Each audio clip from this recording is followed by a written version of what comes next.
할렐루야. 예, 옆에 있는 분 축복하도록 하겠습니다. 뭐라고 축복하시느냐? 언젠간 왕 노릇할 때가 옵니다 라고 축복하시기 바라겠습니다.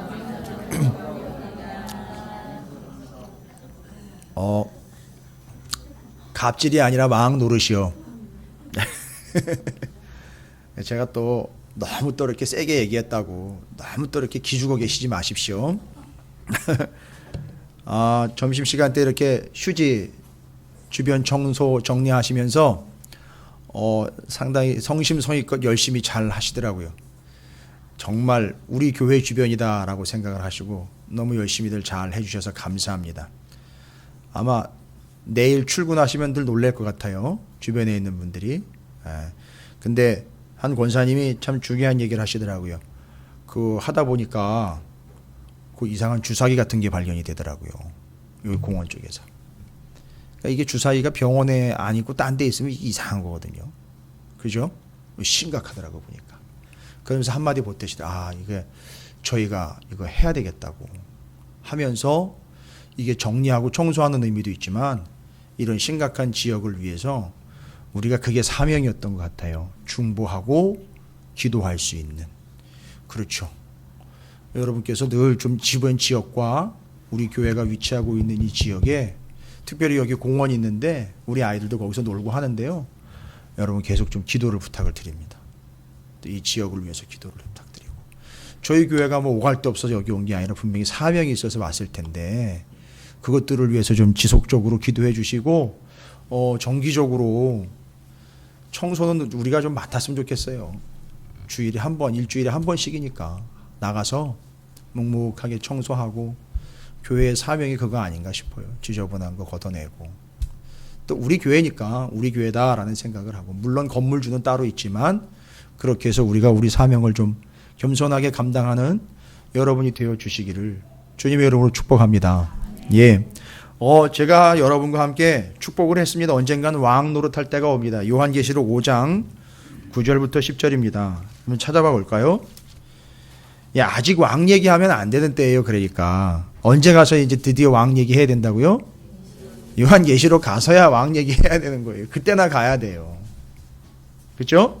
그럼 요한계시록 5장 9절 10절입니다. 다른 부분들도 또 있는데 중요하게 원래는 5장 1절부터 읽어가야 되는데 일단 9절 10절 부분만 좀 함께 읽도록 하겠습니다.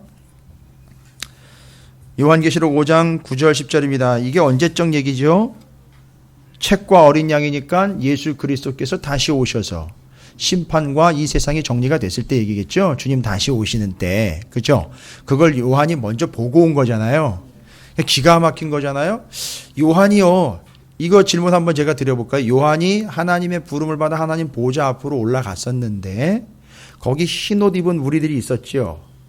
그죠? 흰옷 입은 무리들이 있었죠. 그들이 누구죠? 어떻게 해서 저렇게 흰옷을 입었다고 얘기를 했죠?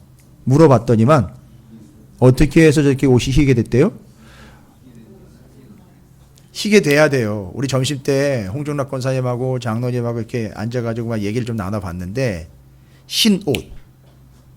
겉에다 아무것도 안 입은 거죠. 그냥 흰옷이라는 얘기죠. 원래 뭘 걸치고 있었어요. 그러면 그거 떠올리면은 누구를 얘기해야 되느냐 하면 누구의 복장을 이제 떠올리셔야 되느냐 하면 제사장. 그러면 제사장에 흰옷이 나왔다는 얘기는 뭐하고 뭐 벗어버렸다는 거거든요. 흉패와 에봇을 벗었다는. 그리고 어떻게 됐다는 거죠? 그때는 언제 들어간다 그랬죠? 그렇게 벗고 대속죄일에. 그렇죠. 대속죄일에 벗고 들어가는 거예요. 근데 안 죽어요.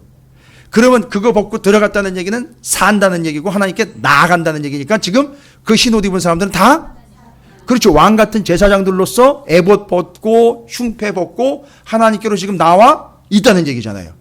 구원 받았다는 얘기잖아요. 할렐루야. 이게 대속죄일을 통해서 이걸 먼저 경험을 한 겁니다. 여러분. 요한계시록의 사건을 그때 먼저 경험한 거예요. 대속죄일에. 그러니까 옛날 얘기가 아니에요. 그거는 하나님 목적하신 겁니다. 그걸 연결을 해서 미리미리 알아먹게끔 해 주신 거거든요. 근데 바로 이제 주님이 다시 오셔서 그 흰옷 입은 자들과 함께. 근데 보좌 앞에, 하나님 보좌 앞에 흰옷 입은 자들이 모여가지고 하는 게 있잖아요. 계시록 7장에도 나와 있는지 뭐 하죠? 다른 거 하지 않고 왜 찬양합니까? 다른 거 안 해요, 보니까. 여선교회 모여있지 않더라고요. 남선교회, 여선교회 해가지고선 전도도 안 해요, 거기서는. 빨리 가면 되겠네, 그죠? 흰 옷 입은 무리들이 모여가지고 하는 게 딱 하나예요. 찬양하고 경배하는 거예요. 왜 찬양과 경배가 나오는지 아시겠습니까? 뭘 다른 걸 해서 만들어내야 되는 시스템이 아니라 이미 그들은 구원을 받았기 때문에 구원받은 존재로서는 할 것이 아무것도 없어요. 오직 감사와 찬양밖에는 없으니 거기서 하나님을 찬양하고 있는데 그 흰 옷을 입고 있는 그들에게 의미를 얘기했어요. 그 흰 옷을 입고 대제사장이 대속죄일에, 여러분 아시잖아요. 흰 옷 입고 빈손으로 들어가는 게 아니라 대속죄일에 어떻게 하는지 여러분 아시잖아요. 제물을 잡지요. 잡고 대속죄일에 모든 이스라엘 백성들의 죄를 사하도록 해줘야 되니까 역할이 에봇 벗고 흉패 벗어놓고 그냥 자기 혼자 먼저 들어가는 게 아니라 뭘 가지고 들어가잖아요. 제물에 피를 가지고 들어가서 어디에다가요? 정확하게 얘기를 하셔야죠. 시은좌, 시은소라고 불리우는 공간으로 치면은요. 성전뜰, 성소, 지성소 중에 어디죠? 그렇죠. 지성소에 시은좌. 지성소가 시은좌가 아니에요. 지성소 안에 뭐가 놓여있죠? 언약궤 보 뚜껑이 시은좌, 시은소예요. 그래서 그 제사장이 그 흰옷을 입고 들어가서 그 피를 어디다가 뿌리죠? 정확하게 얘기하면 뿌린다기보다는 들이붓는 거예요. 그래서 그 뚜껑에 피가 찰랑찰랑하니까 뚜껑을 어떻게 했다 그랬죠? 덮었다 그랬는데 그 피로 그들의 죄를 덮어주셨다라는 게 거기서 나오는 거예요. 그래서 덮었다. 그러니까 제사장은 지금 흰 옷을 입고 피를 가지고 들어가서 흰 옷 때문이 아니라 그 피 때문에 이스라엘이 어떻게 되죠? 용서를 받고 죄사함을 받고 구원함을 받는 거잖아요. 그런데 계시록에서는 이 사람들이 어떻게 해서 흰 옷을 입고 나오게 되었느냐면 그 피를 뒤집어 쓴 거예요. 그 피에다가 옷을 빨았다 그러잖아요. 그러니까 그 피를 가지고 들어간 그가 모양상으로 하면 그 피를 뒤집어 쓴 거예요. 어떤 모습으로 있다가요? 지저분한 모습. 성경에 보면 검은색 있잖아요. 검은색. 검정색은 죄를 의미합니다. 그래서 술람미 여인 아시죠? 아니 술 먹는 여인 말고요. 술람미요. 술람미. 솔로몬의 이 말하자면 본처는 따로 있었는데 또 후궁으로 들여온 거잖아요. 근데 이 여인이 까만 피부 여인이니까 아프리카 여인인 거예요. 그죠? 그 동네 여인이잖아요. 근데 이 동네 여인 시커머니 피부 시커먼 여인이 또 나와요.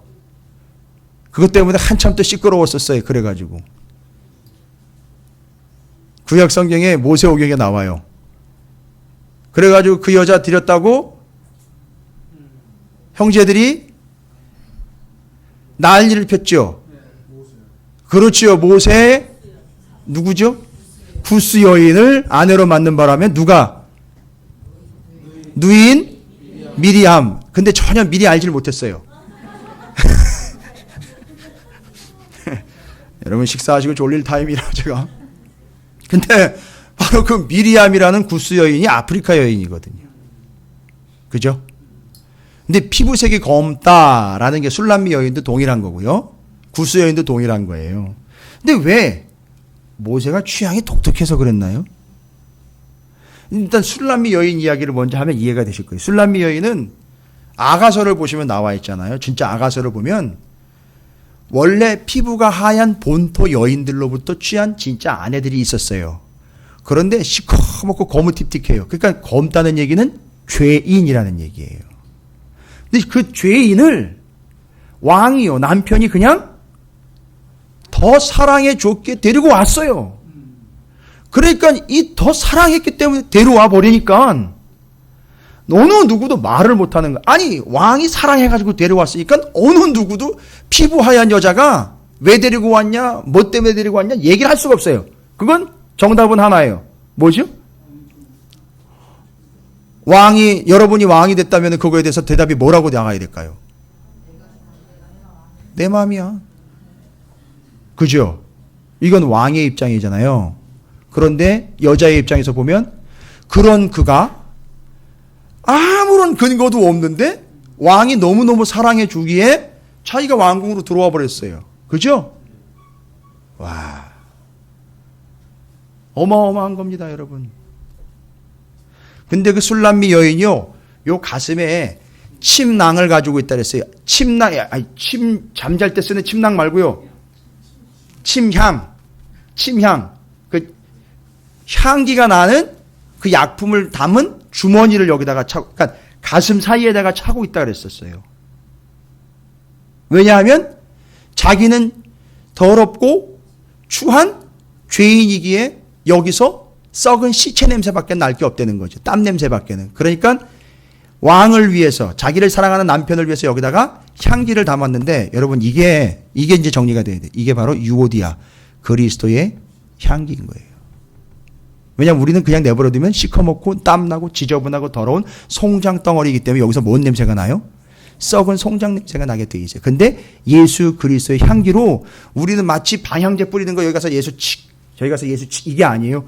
내가 썩어져가는 송장이기 때문에 여기서 예수 그리스도의 향기가 나야지만 사람들이 나한테 가까이 올 수 있는 거예요. 그리고 그걸 그렇게 예수를 드러내려는 거지. 가가지고 예수만 이야기한다고 이게 향기를 찍찍 뿌리는 방향제가 아니라는 거예요. 이제 그건 본인의 철박한 처지를 그렇게 침향으로 설명을 한 거고, 그 입장에서는 이런 나를 누가요? 왕이 아무 이유 없이 조건 없이 사랑해 줬으니까, 잘 보세요. 피부 색깔 하얀 유대 본토 여인들이 더 사랑을 하겠습니까? 아니면 이 술람미 여자가 왕을 더 사랑하겠습니까? 그게 누구 얘기예요? 우리 얘기가. 그러니까 우리는 뭐 할 거밖에 없어요. 연신 감사합니다. 그거밖에 없어요. 사랑합니다. 감사합니다. 정말 은혜입니다. 이 얘기밖에는 할 게 없다. 그러니까 모세가 구스 여인을 취한 거는 뭐라는 얘기예요? 그게 진짜 구원의 역사를 이야기하려고 한 거예요. 그러니까 모세가, 죄송합니다. 표현이 그런데 모세 어르신한테 제가 사과드릴 거예요. 모세가 한 짓마다 다 예수를 예표하고 있어요. 구스 여인, 죄인, 그 여인 시커먼 여인을 데려다가 아내로 맞아서 구원받게 해줬다는 거. 이게 예수가 우리를 아내로 맞게 해준 것.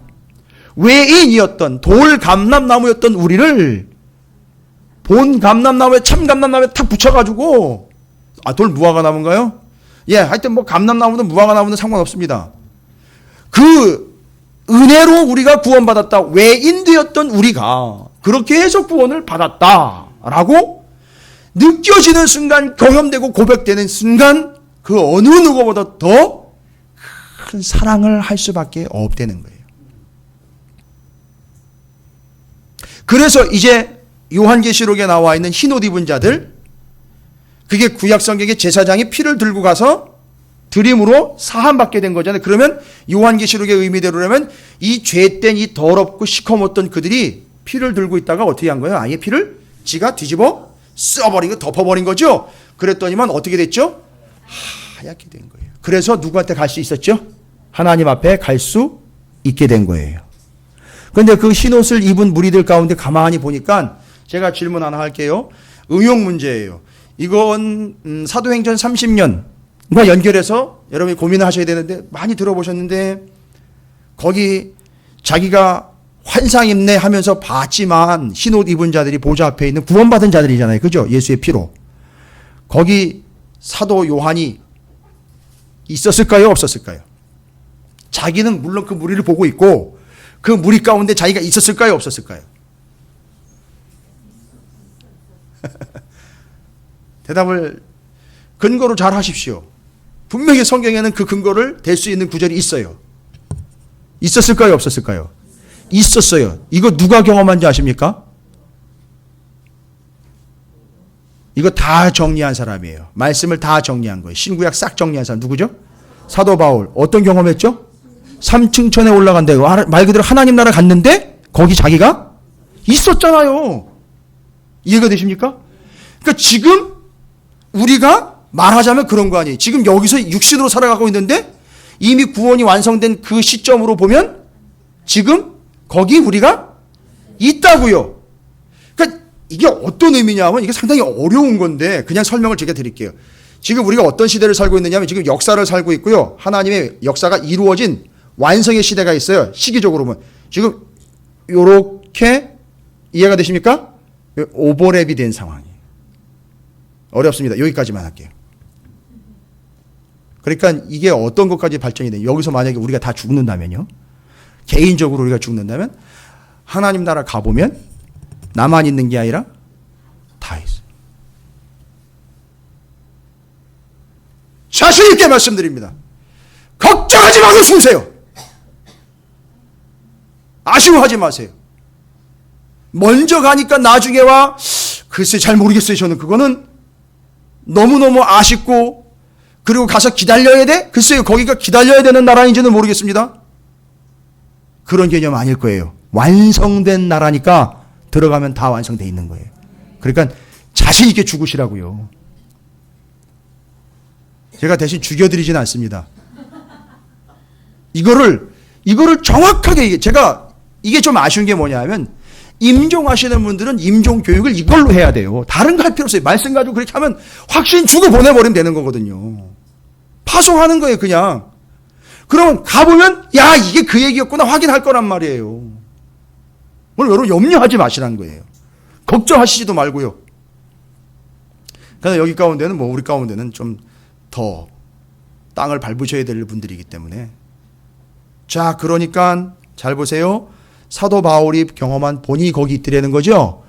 요한도 마찬가지로 자기가 거기 있더라는 거예요. 우리가 거기 있어요. 현재로 지금 이렇게 중첩이 되어 있는 상황이에요. 역사가.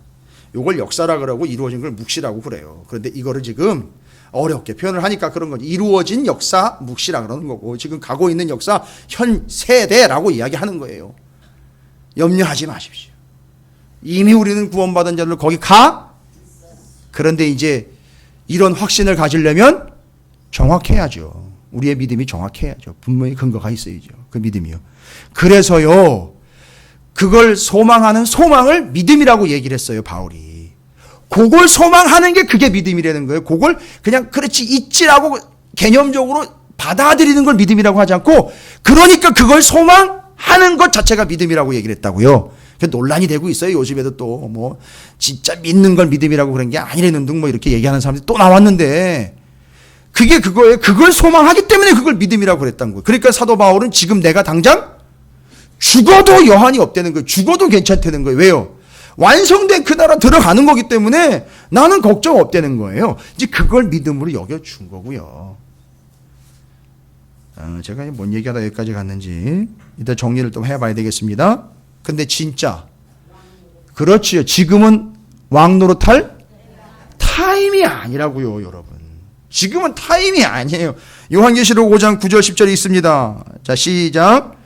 그들이 새 노래를 불러 이르되 새 언약이신 예수 그리스도 새 노래 다 연결되는 거 아시죠? 새 예루살렘 성.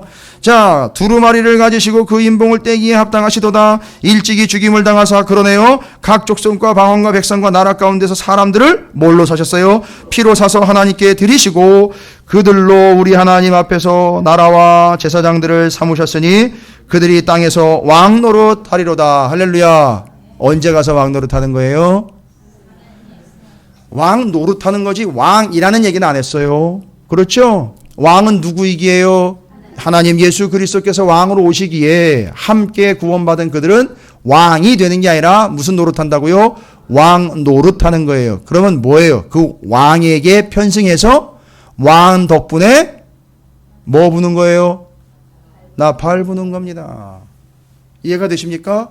원님 덕에 나팔 부는 거라고요.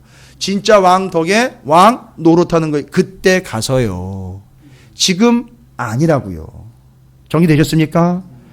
그리고 아까도 이야기했지만 우리 박윤 권사님이 찬양하면서 관 이야기했잖아요. 요한계시록 4장 10절 보십시오.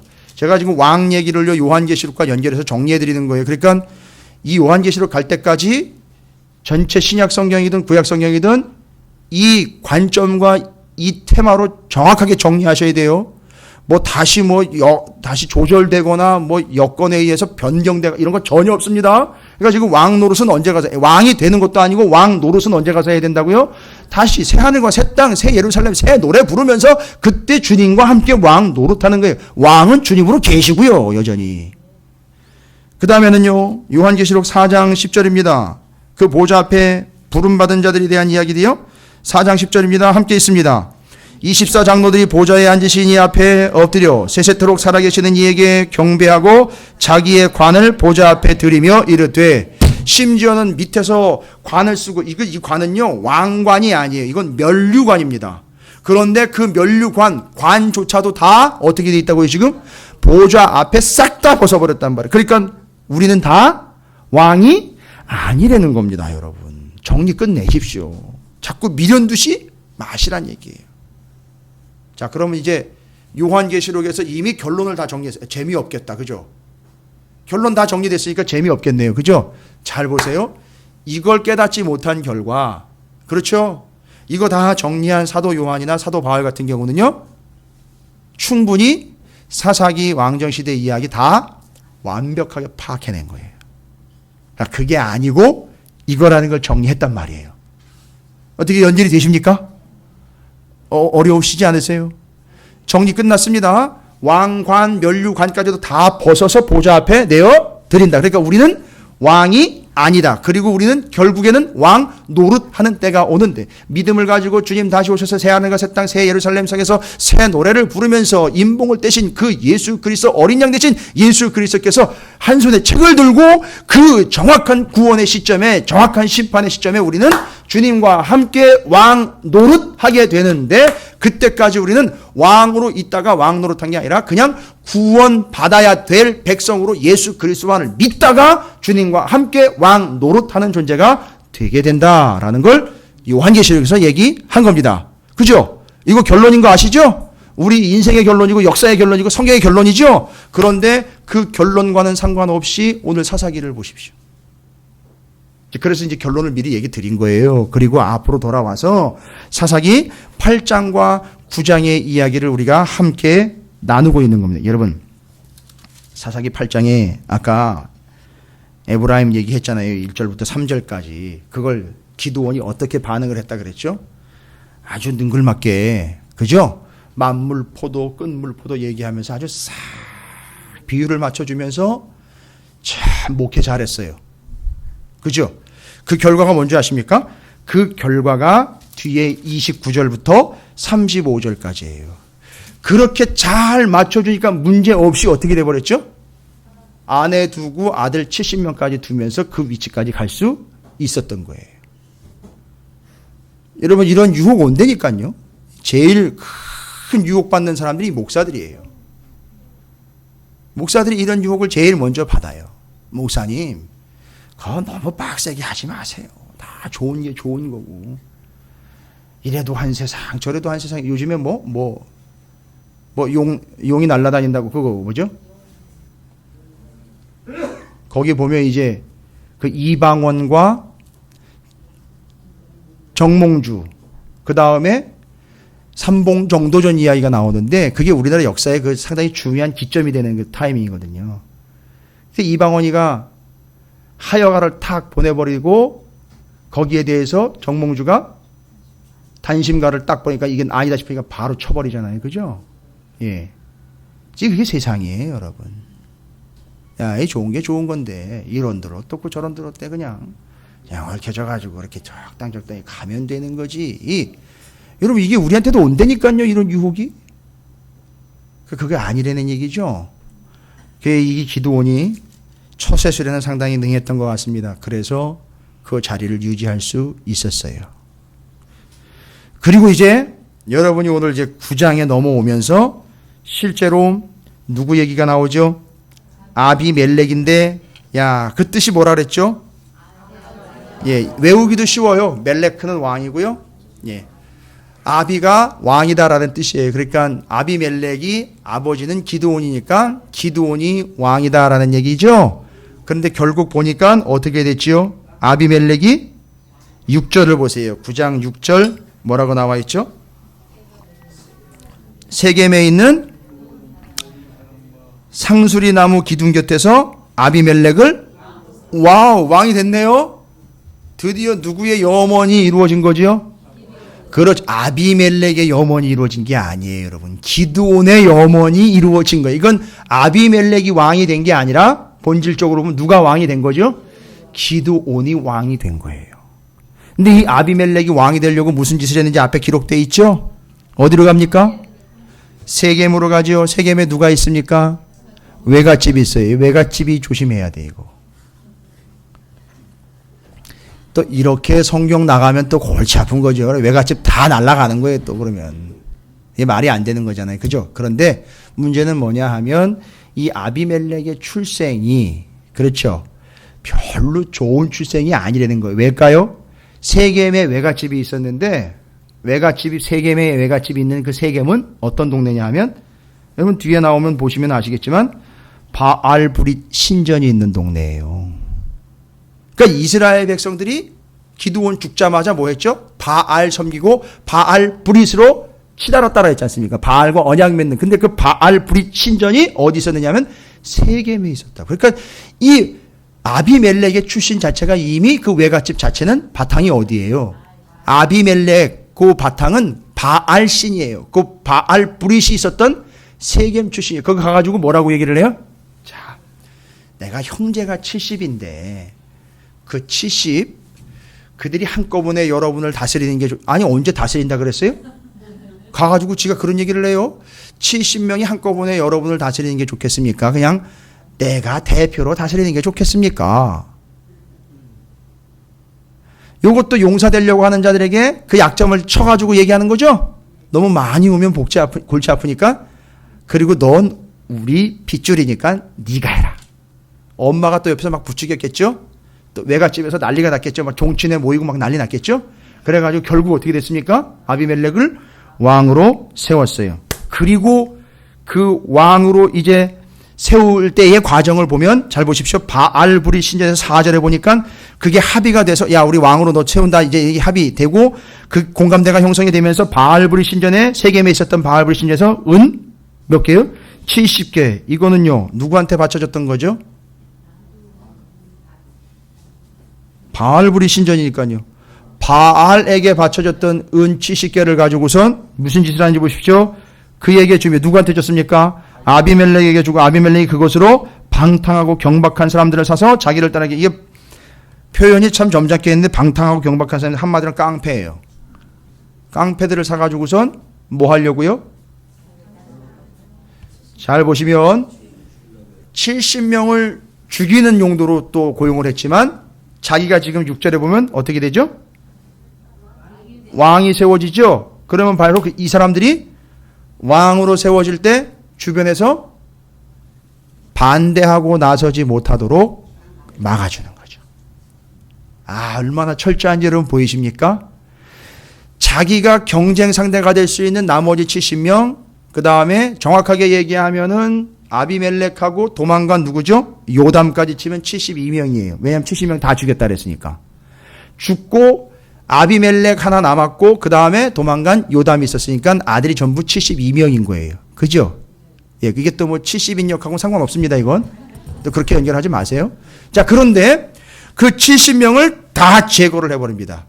보세요. 아까 은 몇 개 받았다 그랬죠? 이런 건 연결을 해야 돼요. 그래가지고 한 명당 은 한 개로 계산해가지고 끝낸 거예요. 끝내버리고 다 치워버리고 죽여버리고 누가 이제 도망을 가죠? 요담이 도망을 갑니다. 요담에 도망가는 게 아니라 바로 도망을 가버려요.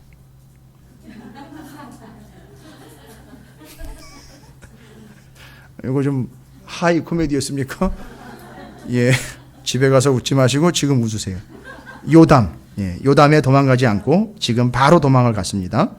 자, 요 7절부터 나무 동화 이야기예요. 비유인데 와 기가 막혀요. 와 요담 상당한 실력가라는 걸 좀 알 수 있을 것 같아요. 그래서 살려놓으신 것 같아요. 이게 화근이 돼요. 아비멜렉한테 요게 화근이 돼요. 그죠? 아 여러분 6절 있지 않습니까? 기드온이 왕이 된 것처럼 누가 왕이 됐죠? 아비멜렉이 왕이 된 거예요. 그러니까 이미 이스라엘은 뭘 경험한 거죠? 그러니까 사사시대 350년 지나고 난 다음에 이 사람들이 뭐 세워달라 그러죠? 그러니까 여전히 이게 끝나지 않은 거예요. 그러니까 그 왕 세워달라라는 그 근거가 이미 여기서부터 계속 갔던 거예요. 그러니까 그 사이에 이미 이스라엘은 계속 뭘 세우려고 안간힘을 썼던 거죠. 그리고 그 가운데 조금 잘 나간다 싶은 놈들은 왕 되려고 아주 안달이 났던 거예요. 그게 350년 동안 그 짓거리를 한 거라고요. 정리가 되십니까? 왕정시대 전에 느닷없이 가가지고 왕 세워달라고 그냥 요청했던 게 아니에요. 이미 습관적으로 이 사람들은 350년 동안 이게 배어 있었던 거예요. 왕 세워가지고선 자리 차지하고 왕 되려고 하는 이 왕 본좌의 욕심이 이미 계속 되어 갔다가 맨 마지막 타이밍에 사무엘이 마지막 사사의 첫 번째 예언자라고 일컬어지는 그가 등장했을 때에 왕을 세워달라고 이야기를 했던 거예요. 그러니까 지금 근거는 충분하죠? 그 사람들이 왜 왕을 세워달라고 했는지 이미, 그러니까 사사기를 모르면 왕정시대 이해가 안 돼요. 그리고 이제 우리가 수요일 날과 금요일 날 계속 정리했죠? 역대상하.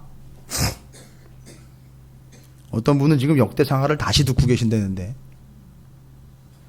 그 역대상하를 기록한 이스라엘 백성들 있잖아요. 바벨론 포로 70년 끌려갔다가 돌아온 사람들 있잖아요. 근데 여러분 역대상하를 보면 에스라서와 앞부분과 뒷부분이 상당히 일치를 해요. 표현도 그렇고. 그래서 혹시 에스라가 기록을 하지 않았냐라는 전혀 근거 없는 얘기는 아닌데 아직 확인된 바 없기 때문에 확정은 짓지 않고 있는데 그건 가능성 있는 얘기긴 해요. 그래 보니까 바벨론 포로로 끌려갔다가 왕정시대 다 날려버렸죠. 사사시대 다 날려버렸죠. 그 후손인 70년 동안 바벨론의 포로 생활하고 돌아온 사람들이 정확하게 뭘 이해했던 거죠? 사사기와 왕정시대를 정확하게 이해를 하고 왕들의 역사를 다시 기록하는 게 역대상하예요. 뭐 세우면 안 되는데요?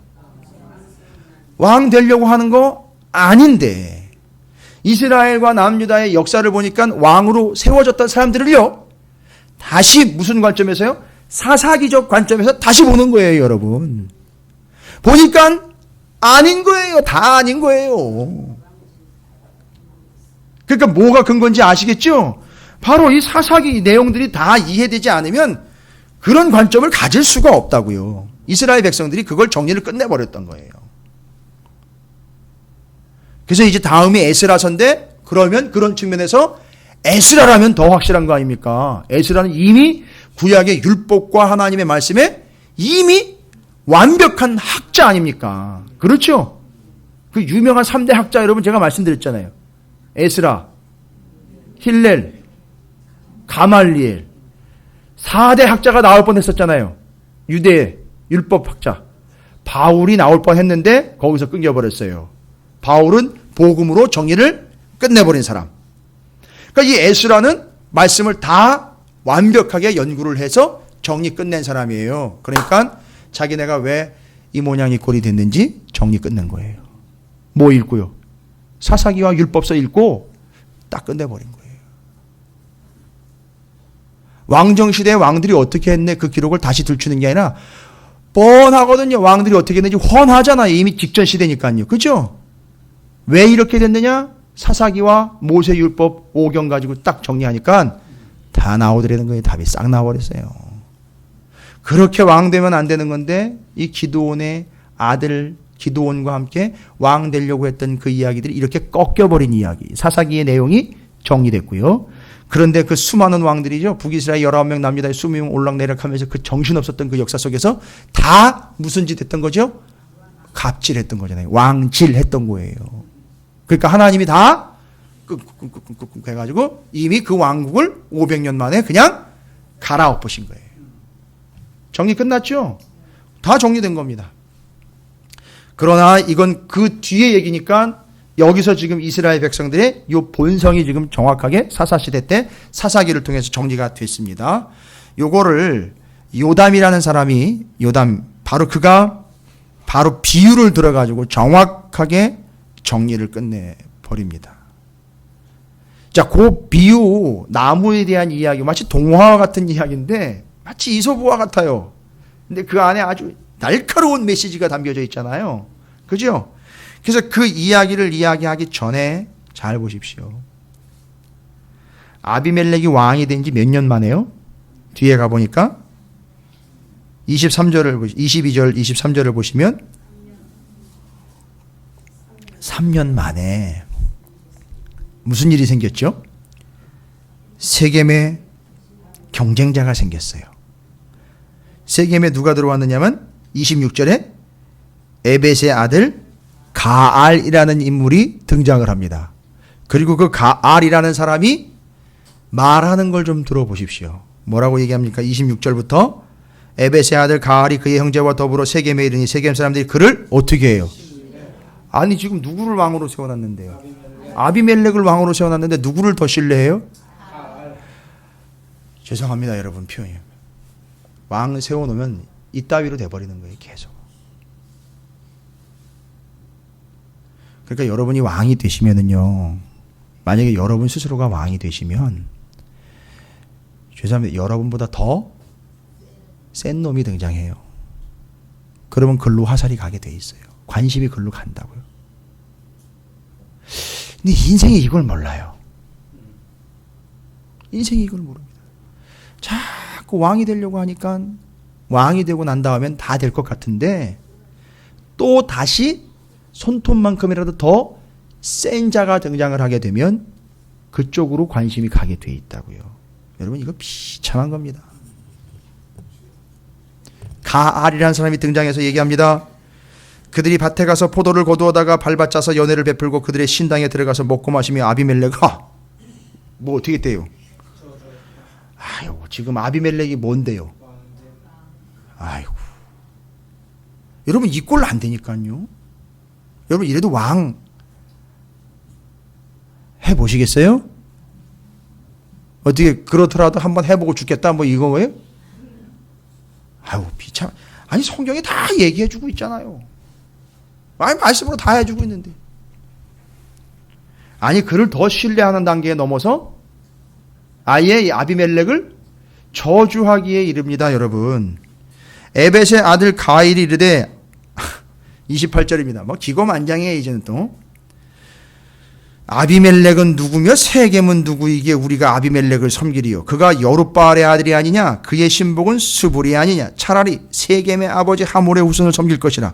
우리가 어찌 아비멜렉을 섬기리요. 이 백성이 내 수하에 있었더라면 내가 아비멜렉을 제거하였으리라 하고 아비멜렉에게 이르되 내 군대를 동원해서 나오라 하니라. 아주 선전포고까지 하죠.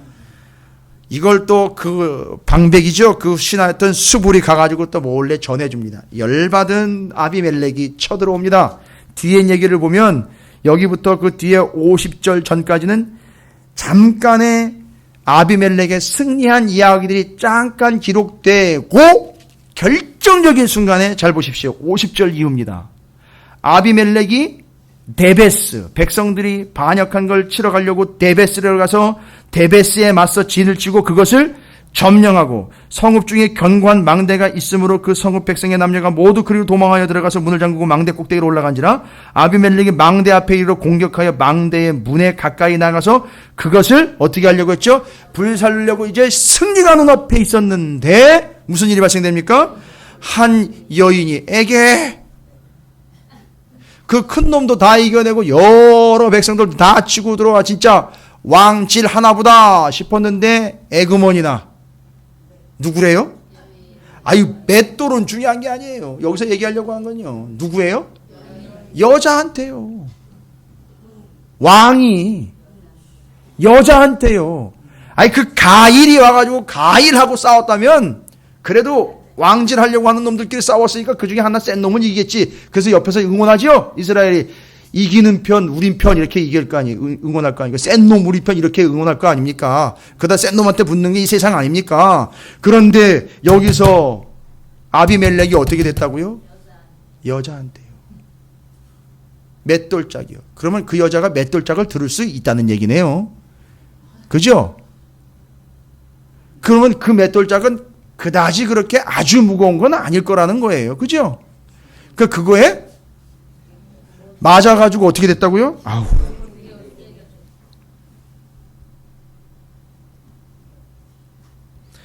그 머리 위에 내려 던져. 그러니까 이걸 투포 하나 던진 것도 아니에요. 그냥 그 위에서 그냥 떨군 거예요. 그냥. 뭐 본인이 뭐 힘이 있어요. 여잔데. 그냥 떨군 거라고요. 떨궜는데 그게 정확하게, 야, 머리가 몇 개인데요. 수천 개 있을 텐데, 거기 밑에. 왜 하필 거기 떨어져요? 예? 왜 하필 거기 떨어지냔 말이에요. 왜 아비멜렉의 머리에 떨어집니까? 예? 아니, 대답을 하셔야죠. 안 믿는 사람은요? 재수가 없어서요. 좀 안 믿는 사람들이 좀 재밌게 배워 홍수가 맞박을 쳤다 그래요. 그런데 그게 아니라 그런데 그 많은 사람들이 밑에 있었는데 거기에 고놈의 맷돌짝이 그것도 여자가 던진 게 정확하게 아비멜렉의 아주 머리를 두 쪽을 내버렸단 말이에요. 말이 안 되는 거잖아요. 그죠? 300명이요. 항아리 들고 나간 거 말이 됩니까 안 됩니까? 그러니까 하나님이 하신 거라고요. 말이 안 되잖아요. 이해가 안 되죠? 물론 이해는 가고 있어요. 2015년은 가고 있는데 상식적으로 이게 납득이 안 되잖아요. 그러니까 그게 하나님이 하셨다라는 것밖에는 설명이 안 되는 거예요. 그래서 잘 보세요. 왕질을 하려고 하는 자들의 최후가 어떤 모습인지 보십시오. 그러니까 사무엘이요. 막은 이유가 왕 세워달라고 이야기할 때 막은 이유가 있을 거 아니에요. 감정적으로 막은 겁니까? 이거 사사시대 350년 사무엘은 싹 정리하고 있었던 거잖아요. 아비멜렉 얘기 사무엘이 모를까요? 알고 있지요. 결과는 어떻게 된다는 거죠? 박살 난다고요. 아닌 게 아니라 왕들도 끝났지만 북이스라엘 남유다가 어떻게 됐습니까? 아수르에 의해서 북이스라엘 박살나고 바벨론에 의해서 남유다 박살난 거 아닙니까? 그대로 돼버리는 거예요 지금. 그렇죠? 그건 사무엘이 모를 리가 없다는 거고요. 우리가 이제 정리해야 되는 거는 이거예요. 아직 사무엘은 등장하기 전이니까 여기 9장까지 사사기 9장까지의 내용을 정리하면 잘 보십시오. 왕이 되려고 그렇게 애썼던 그들의 최후의 모습을 보시기 바랍니다. 결과를 보시죠. 첫 번째, 왕이 되려고 아둥바둥하는 그 사람들 사이에서 어떤 일이 발생이 되죠? 아까 세겜 사람들이 어떻게 했다 그랬죠? 배신하는데 이유가 뭐예요? 그냥 다른 사람이 아니라 그렇죠. 이게 지금 사사기가 처음부터 나왔잖아요. 그렇죠. 용사되려고 하면 우리 초반에 다 나왔잖아요. 센 놈 등장하더라는 거잖아요. 그거예요, 여러분. 여러분이 자꾸 왕 노릇하려고 그러면 그보다 더 센 존재가 등장을 해요. 여러분 잊지 마세요. 자꾸 잊지 마세요. 잊을만 하면 자꾸 옆에서 쿡쿡 찔러주세요. 구산 리사다임. 기억나십니까? 두 배는 더 악한 놈, 두 배는 더 센 놈이 나타나는 거예요. 야, 이게 지금 계속 가잖아요, 지금. 그러니까 지금 여기 나와 있는 여기 등장하고 있는 가알이라는 존재는요 누구보다요? 아비멜렉보다 더 센 놈. 처음에 나와 있었잖아요. 그죠? 구산 리사다임인 거예요. 감사합니다. 정리를 잘하고 계시네요. 그게 지금 그게 반복되고 있는 거죠? 예, 맞습니다. 그래서 왕 노릇하려고 하고 왕질하려고 하고 자꾸 자기가 앞서서 왕인 척하는 자들에게는 어떤 일이 발생이 된다?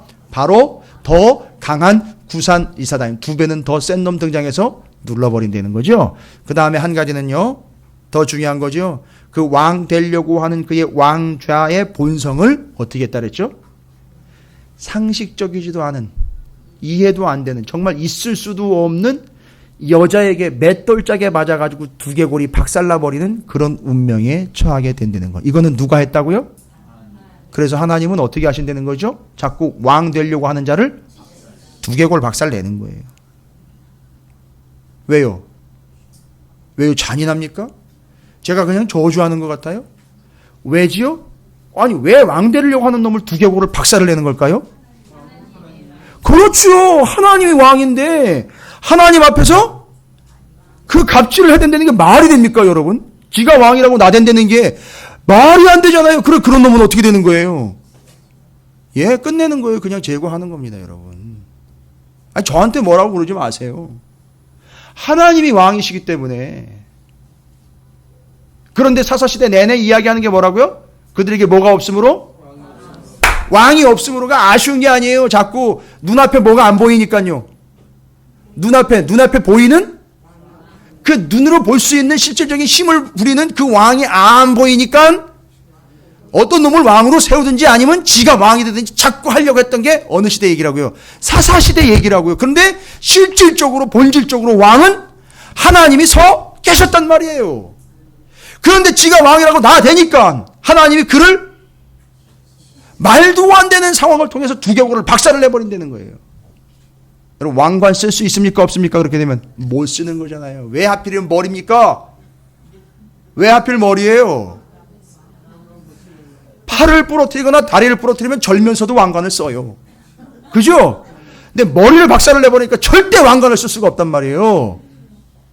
아우, 여러분, 이건 제가 그냥 장난으로 농담으로 드린 얘기가 아니에요. 심각한 얘기입니다.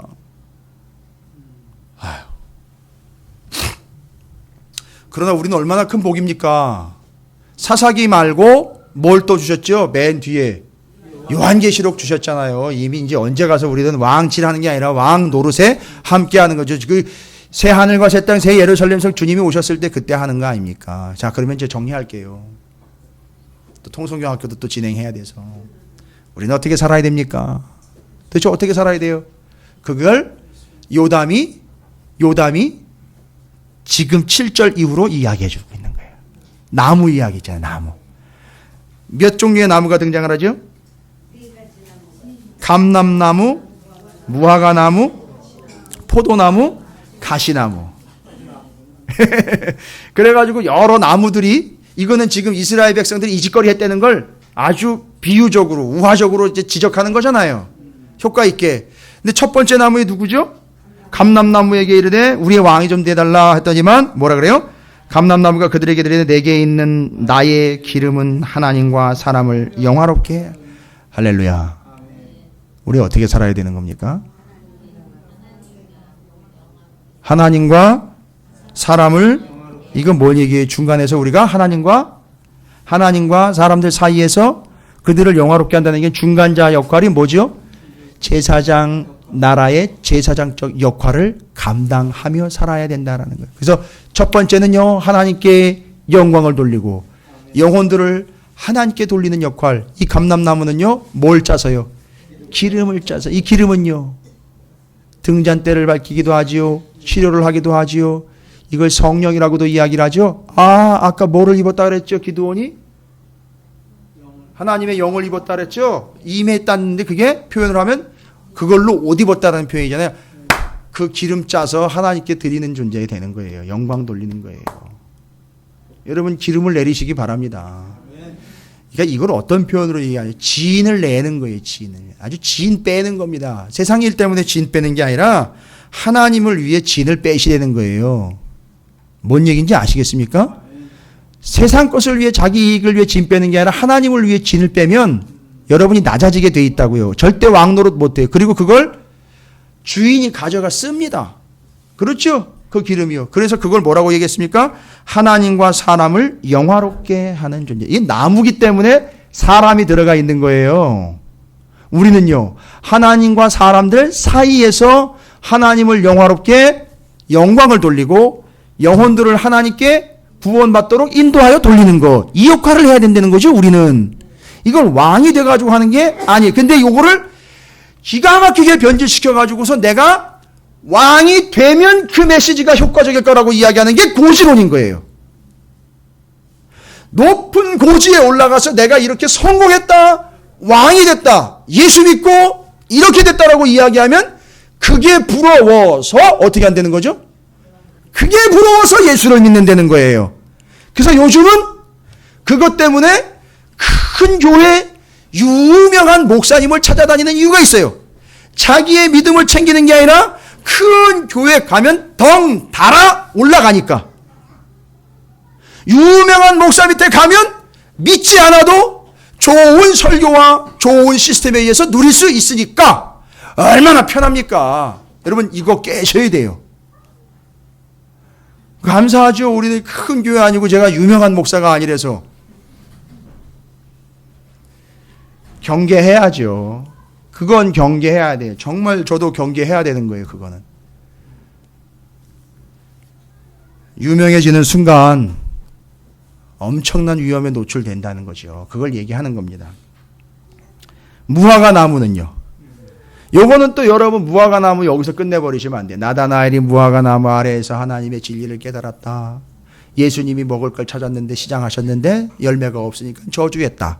이런 얘기 끝에 정확하게 이런 근거를 얘기를 하셔야 돼요. 무화과가 그들에게 이르되 나의 단 것과 나의 아름다운 열매를 내서 이거 사람들이 먹게 하는 거 아닙니까? 그렇죠? 이 무화과 나무 열매 맺어서 무화과가 자기가 먹습니까? 아니잖아요. 예, 먹게 해주는 거죠. 근데 나다나엘이 이 무화과 나무 아래서 이미 네가 나를 만났다라고 얘기를 했어요. 주님이. 그 뭔 얘기입니까? 이 무화과 나무 아래서 사람들은요, 이 열매가 달리는 걸 보고 풍성한 결실을 맺는 상징으로 여겨서 그 밑에서 늘 율법을 연구를 했대요. 무화과 나무 아래에서.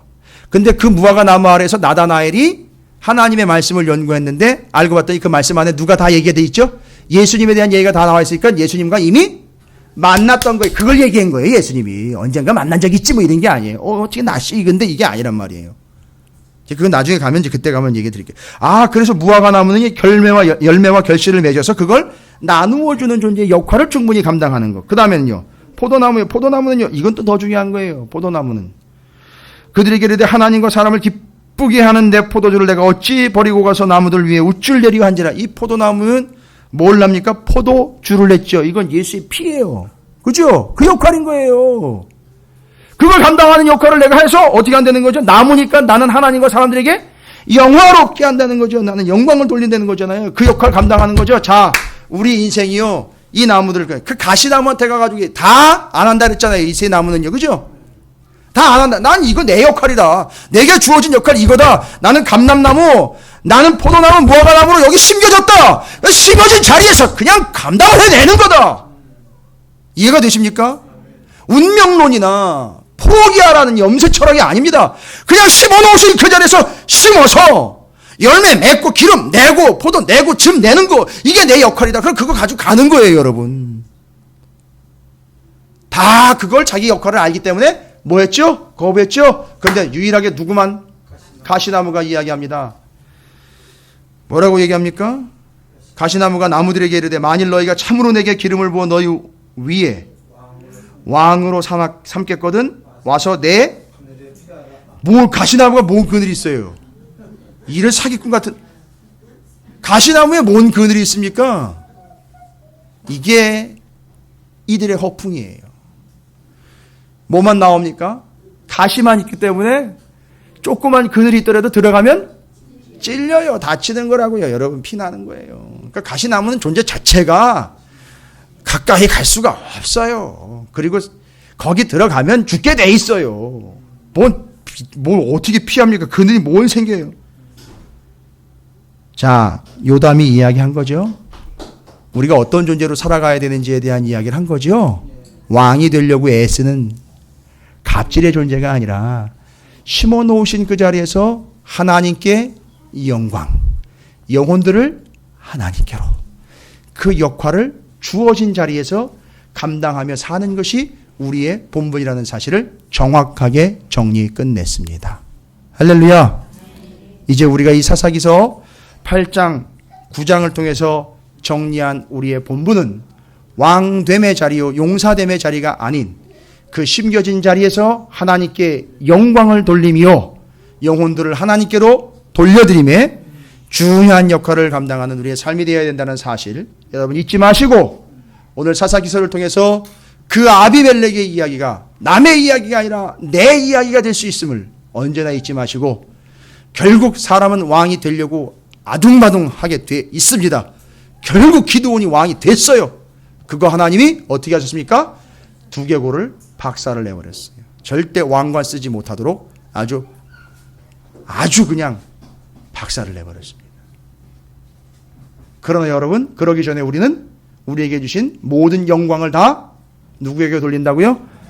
아까 요한계시록 얘기 나와 있죠? 그 모든 관을 하나님께 벗어드림, 영광 돌려드림이. 그래서 영광을 돌려드린다라는 표현이 그래서 나온 거예요.